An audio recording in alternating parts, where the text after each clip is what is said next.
Very good morning, colleagues, ladies and gentlemen. The task in front of me for the moment is to introduce the orator. Dr. Shyamali Samaranayake graduated with first class honours from the Faculty of Medical Sciences, University of Sri Jayawardhanapura in 1999. She joined the same faculty as a probationary lecturer in family medicine in 2001. She was awarded the Diploma in Child Health from PGIM in 2002 and the Diploma in Family Medicine in 2003. She received the Gold Medal awarded for the best results for that year for the DFM. She continued in her pursuit of excellence in family medicine by following the newly launched MD program by clinical training and completed her examination with flying colours.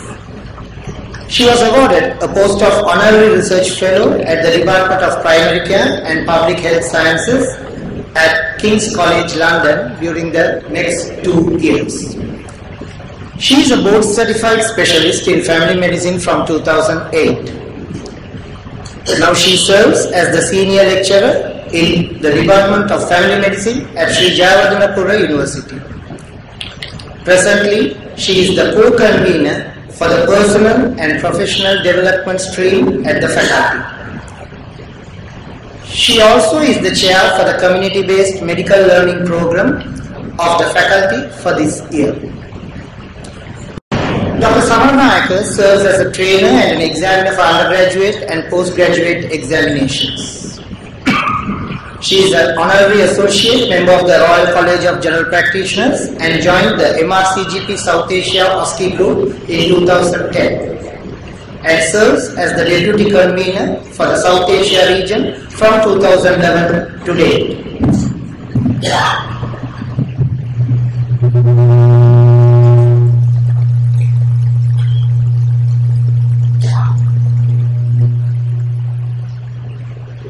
Her main research interests are in nutrition and non-communicable diseases. She has made many presentations at different forums and is involved in many research projects. She is an outstanding student with excellent track record. She is also an accomplished singer and a versatile dancer. She is very capable in organizing major conferences and has been applauded for her efforts by the Sri Lanka Medical Association. She is a very caring family doctor and a dedicated teacher and has much love for family medicine at heart. The Council of the College of General Practitioners of Sri Lanka has unanimously decided to invite Dr. Shyamali Samaranayake to deliver the prestigious B.D.J. De Silva Memorial Oration for the year 2013. I call upon Dr. Shyamali Samaranayake to accept this medal for the B.D.J. De Silva Memorial Orator and deliver her oration.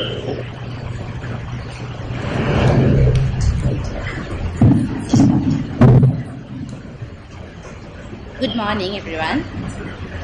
Thank you, Dr. Shekhar, for those kind words of introduction.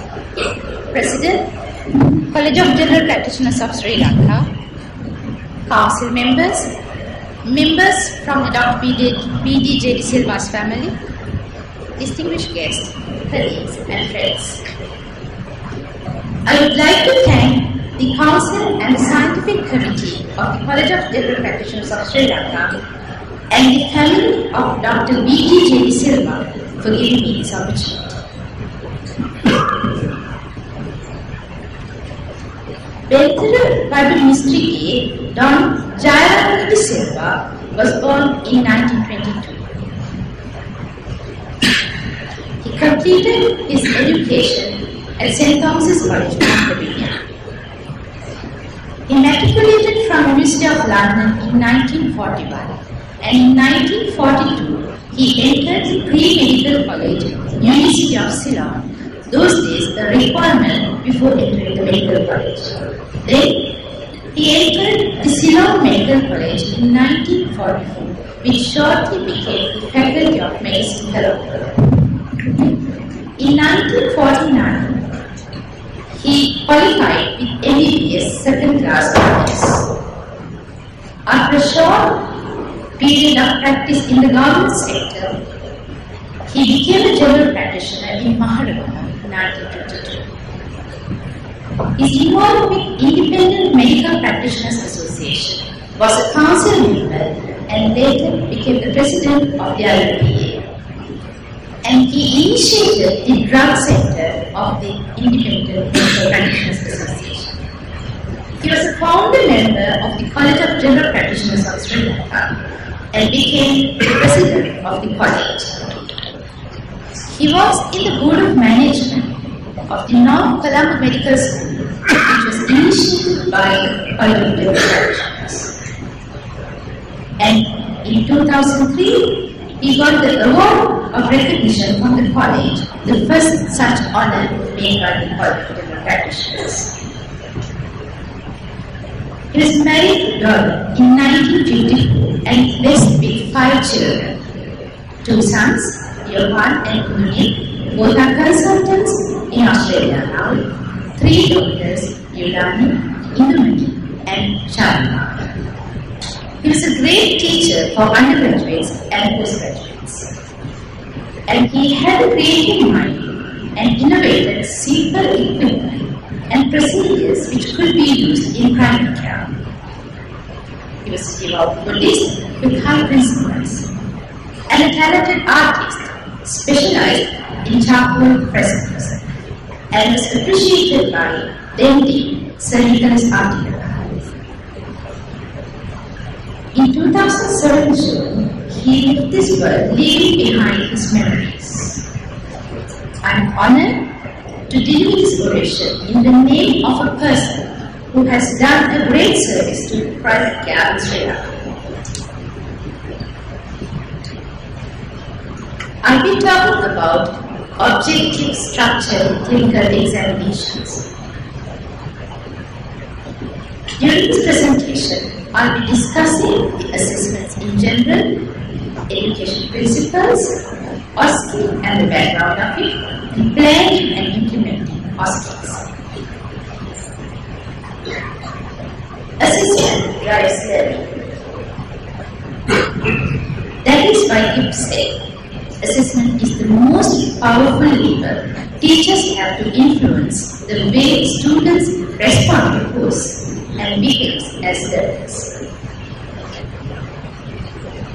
Assessment is an integral part of the teaching and learning process. It measures student achievement and what they have learned.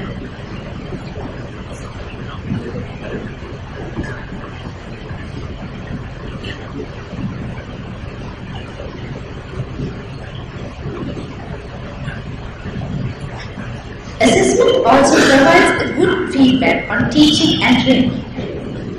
It indicates whether the objective of the program has been achieved and whether the outcome of learning is as intended. Therefore, without an assessment, the learning will not take place optimally.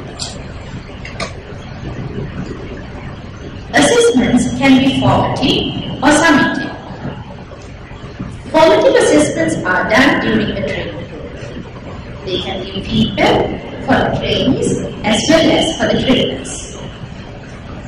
It is used to monitor student progress, to identify learning needs, and with the formative assessments, we can identify the parts needing strengthening and we can reshape the curriculum. Summative assessments are at an exit point and are being used to award grades and qualifications. In other words, when the cooks taste the soup, that's formative. When the guests taste the soup, that's summative. The quality of an assessment is determined by its validity and reliability. Validity refers to how well the assessment measures what it is supposed to measure. Are we assessing what we intended to measure? Are we fulfilling the objectives of the examination? Validity can be measured in several ways. face validity refers to the compatibility of the assessment with the curriculum. On the face of it, does it match with the curriculum? Content validity is the extent to which the assessment measures a representative content of the syllabus. Are we assessing an adequate sample from the curriculum? As examiners, we may have our own interest in different subspecialties or different fields. But when we do an examination, we have to make sure we assess a representative sample, keeping our interest aside. Construct validity is the measurement's ability to differentiate between good candidates who show their competence and perform well from the poorly performing candidates. Reliability of an assessment is the degree to which the assessment gives consistent and reproducible results. If we give the same assessment to two similar groups of candidates, are they going to produce the same results? According to the Skills Assessment Framework described by Miller, there are 4 different levels that can be used to assess candidates. They are knows how, shows how, and does. Higher the level, better the assessment becomes.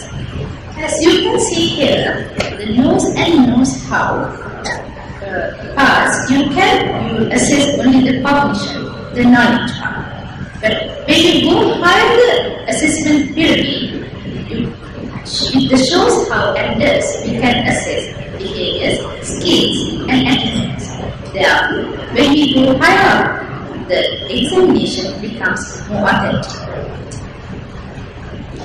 The Objective Structured Clinical Examination, or the OSCE as we all call it, belongs to the second best level in the Miller's pyramid, the shows how. It is a performance-based assessment and is a very effective way to assess clinical competence. The OSCE is objective because all the candidates are presented with the same test with the same marking rate. It is structured. It is the case and the marking scheme for each station is structured. It is a clinical examination as it can be used to assess skills, behaviors, attitudes, and application of knowledge. Hardy and colleagues from the University of Dundee first described OSCE in 1975. According to Hardy, the OSCE is an approach to assess the clinical competence in which the components of competence are assessed in a planned or structured way with attention being paid to the objectivity of the examination. First OSCE was reported from Dundee and Glasgow in 1979. Introduction of simulated patients in same era enhanced the evolution of the OSCE. OSCE as an assessment method was adopted initially in North America. United Kingdom adopted it as an assessment method in 90s. Now, it is the principal method of clinical skills assessment in medical schools and licensure bodies across America, New Zealand, Australia, and Canada. If we compare the traditional clinical examination method, short and long cases with OSCEs, both have their advantages and disadvantages. Long and short cases are not labor intensive. No special training is required for patients as well as for the examiners. The patients are selected from the wards, so it's not a hassle. It is possible to use a bigger variety of patients, especially children. However, there are several limitations as well. Getting a sample of cases that are representative of the curriculum is difficult. Different candidates are tested on cases that are different, and therefore the objectivity is low. As the history is not structured, Patient story can vary from candidate to candidate depending on their approach. Marking may depend on individual examiner's perception, as there is no structured marking. Because of these reasons, validity and reliability is low in the traditional assessment. On the other hand, OSCE represents a large sample from the syllabus. All candidates face the same level of difficulty. As the marking is structured, exam bias is minimal.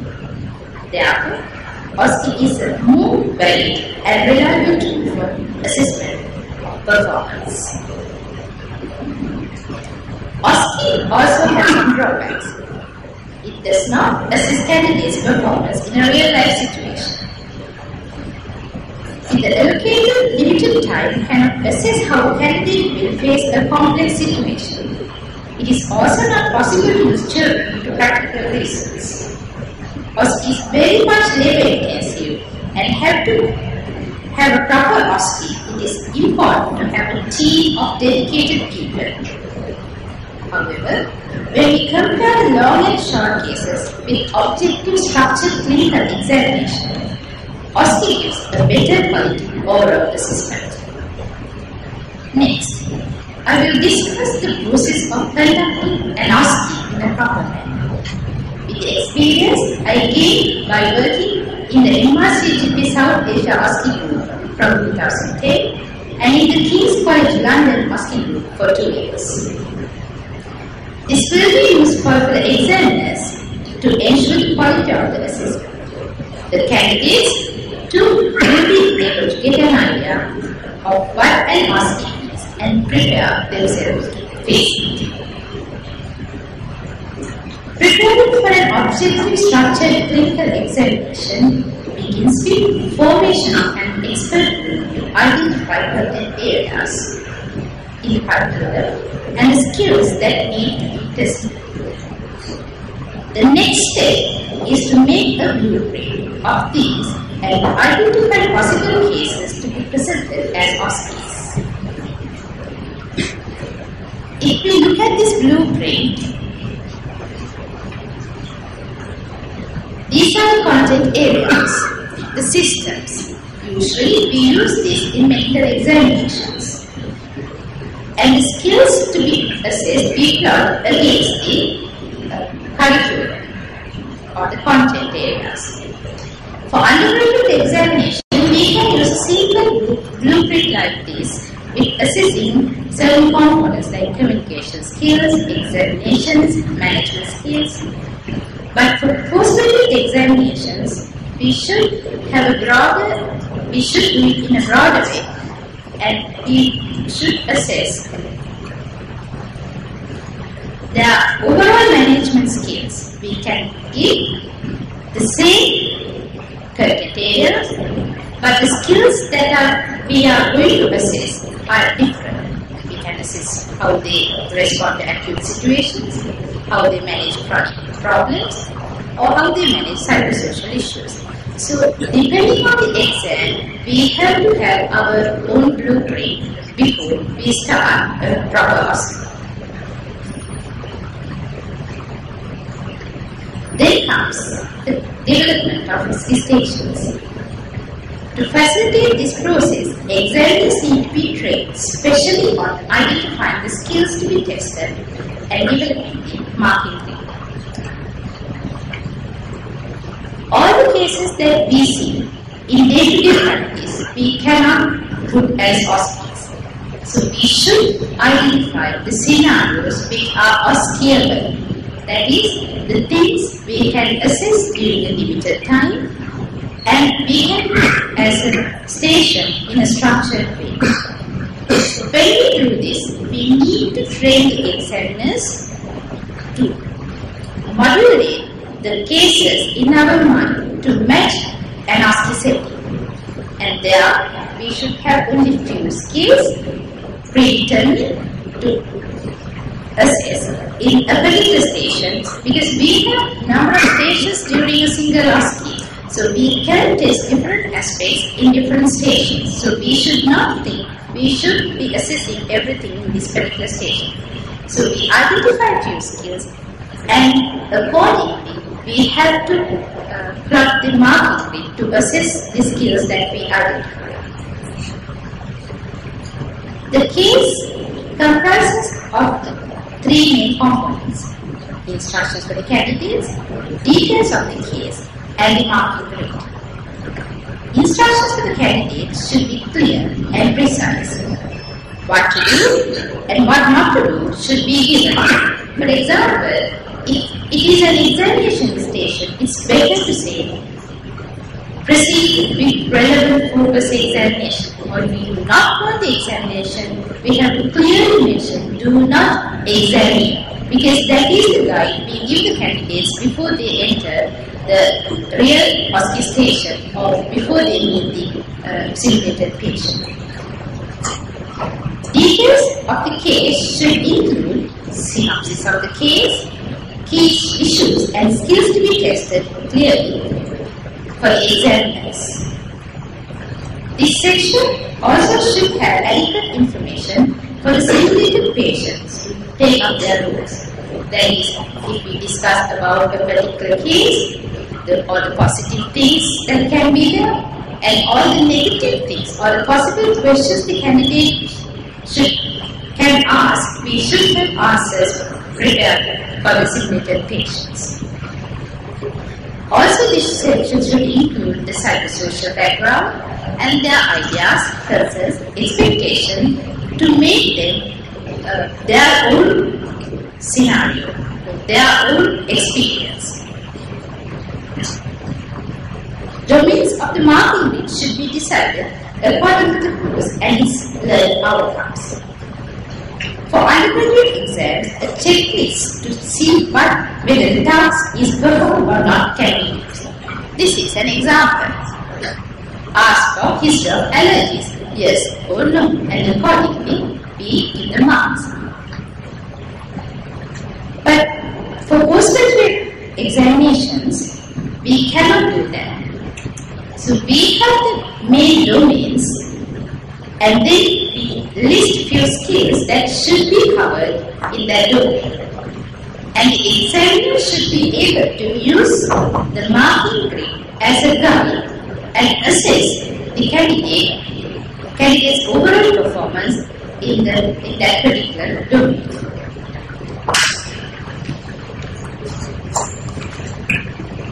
Ideally, all the cases should be piloted before putting into a case bank. People may be reluctant to do this due to confidentiality issues. Piloting has to be done by a group of examiners who are familiar with the level of the exam and its objectives. During the piloting, cases are defined to include all necessary information to make the real-life situation a believable scenario. The marking grid is revised to match the skills to be tested. Timing of the OSCE is very important. It should not be too long or too short. If the OSCE station is for 10 minutes, then we should plan our station at least to run 8 to 9 minutes. We should give little allowance for the candidates during a stressed examination situation. If it's too long, then we have to read it and see where we can cut and how we can adjust the timing to match our OSCE. Height is the key to have a proper OSCE, and all attempts should be made to do this prior to each and every OSCE. This is actually an OSCE piloting workshop we had for the MRCDP South Asia examination.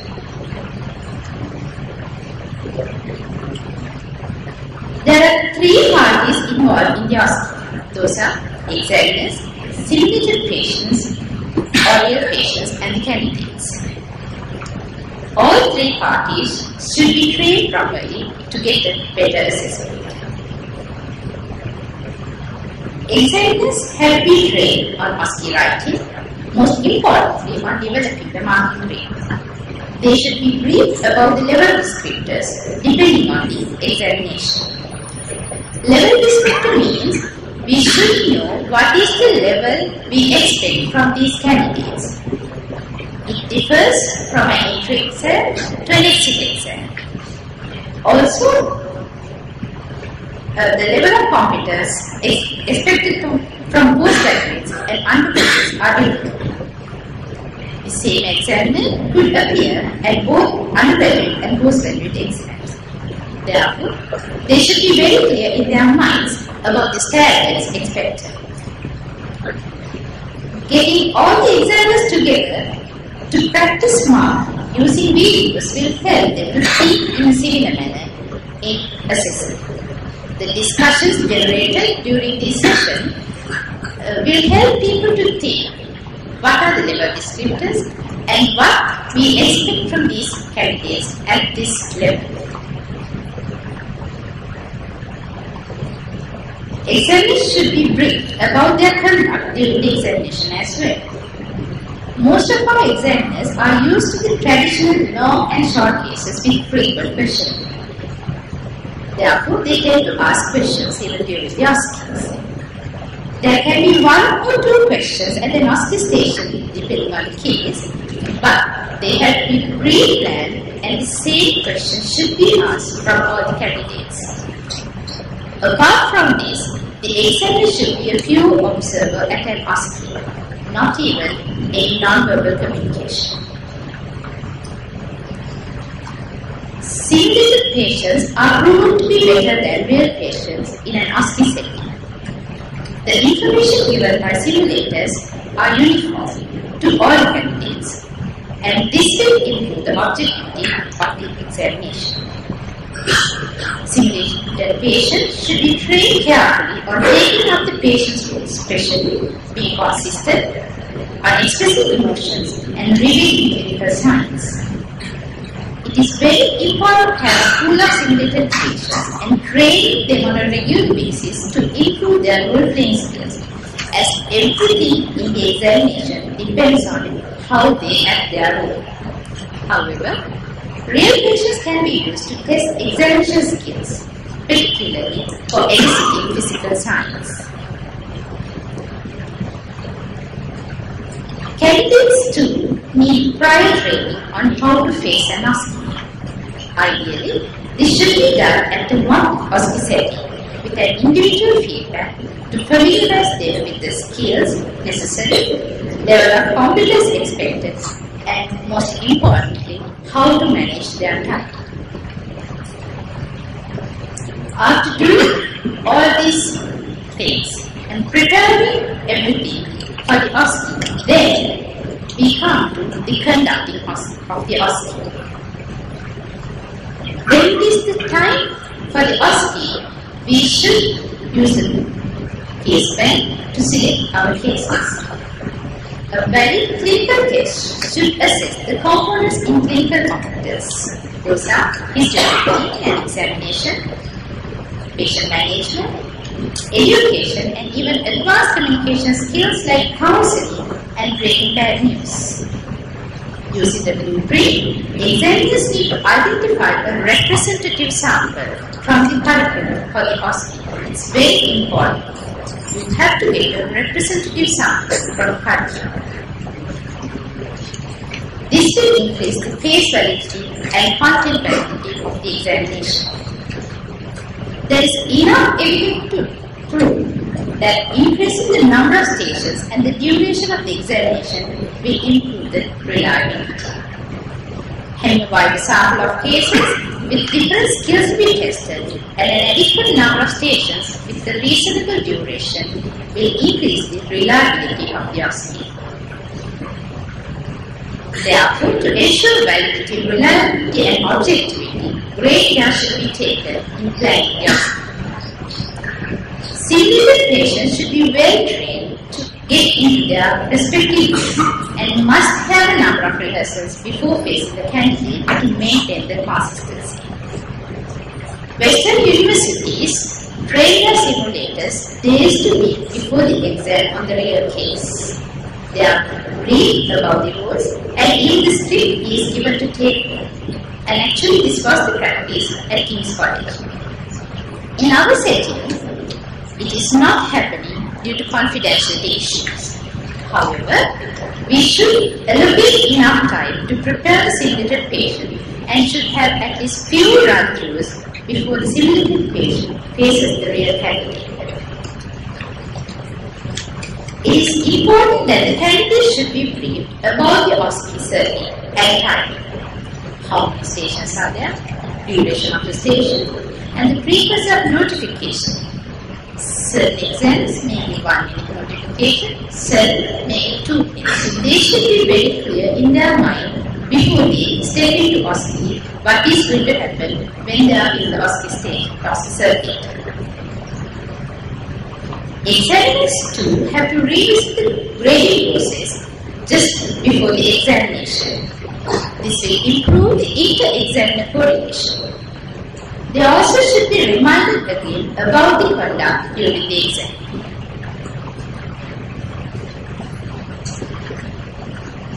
Standard setting is another important aspect that has to be considered in any examination. Certain examinations may be easy. Simulators may not perform as expected. Some examiners may mark more stringently than the others. Therefore, ideally the pass mark should be determined on the performance of the candidates. Standardizing the pass mark will make the assessment perfect. This is one example of the most commonly used standardizing method for OSCEs, that is borderline regression method. There, we get the overall assessment of the examiners and we plot it, and then we identify the borderline group and we draw the regression line, and then we get the pass mark where the regression line crosses the borderline candidate's mark spread. It is now time for us to think about introducing standard setting, at least at the postgraduate level.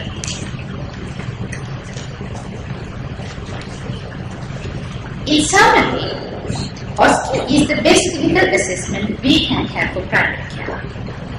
Objective structured clinical examination is now considered all over the world as the best practical tool available for assessment of clinical competence. It is the only assessment where the full consultation could be observed and the best way to assess communication skills, which is the most important skill for a primary care doctor. It is a performance-based assessment, and a variety of cases can be given in the same examination setting to represent the wider range of problems seen in primary care. It is more reliable and valid than other tools of assessment. Therefore, a properly constructed OSCE is the way forward in assessing clinical competence for all primary care examinations. I would like to pay my gratitude to Professor Leela Karnaratne, who helped me during this presentation. And more than that, Madam, thank you very much for inspiring me to take up family medicine. Professor Antona Pereira and Dr. Nalini Vitana for the support given in preparing this presentation. Dr. Deisa Rosies for your valuable comments. Mahesh and Lalata for the help given in preparing the slides. I would also like to thank the MRCGP International South Asia OSCE team, especially Professor Valerie Ross, Dr. Marian Radish and Dr. Ruxana Asari, and OSCE lead King's College London, Dr. Stratus Stephanie, for the things they taught us. From them, I learned all these things. All my teachers, undergraduate and postgraduate, for enlightening me to come up to this level. My parents, for all the things they have done to me, especially looking after my kids whenever I am busy with things like this. Now also they are there. Asartha, my husband, for tolerating all the commitments I take up and supporting me with everything I do. Mohitu and Romeo, my two sons, for relieving me when I'm stressed out. And I would like to thank all of you for being here today and for your patience.